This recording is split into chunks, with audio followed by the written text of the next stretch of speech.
রসুল করিম সাল্লাল্লাহু আলাইহি ওয়াসাল্লাম বলেন, ইয়াসিন কলবুল কোরআন, সূরা ইয়াসিন হলো পবিত্র কোরআন শরীফের হৃদয়, আত্মা। এই সূরাকে কেন আত্মা বলা হতো? কেন রসুল করিম সাল্লাল্লাহু আলাইহি ওয়াসাল্লাম এই সূরাটিকে পবিত্র কোরআন করিমের হৃদয় নামে নামকরণ করলেন, হৃদয় বলে অভিহিত করলেন?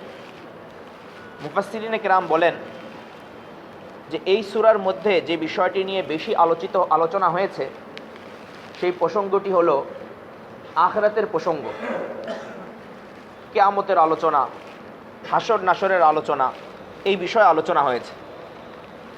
আর একজন মানুষের আমল, আখলাক ততক্ষণ পর্যন্ত পরিপূর্ণরূপে শুদ্ধ হয় না যতক্ষণ না তার অন্তরের মধ্যে আখিরাতের বিশ্বাস না থাকবে।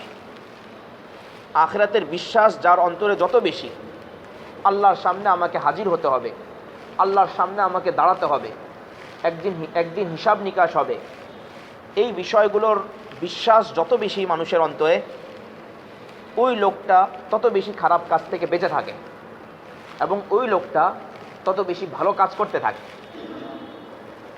তো একজন মানুষের শরীরের সুস্থতার জন্য, দেহের জন্য যেমন কলব অত্যাবশ্যকীয়, অনুরূপভাবে একজন মানুষের ঈমান আমল ঠিক থাকার জন্য আখিরাতের বিশ্বাসটাও ঠিক তেরকমই জরুরি। এই জন্যই এই সূরাটিকে পবিত্র কোরআন কারীমের কলব, আত্মা বলে নামকরণ করা হয়েছে।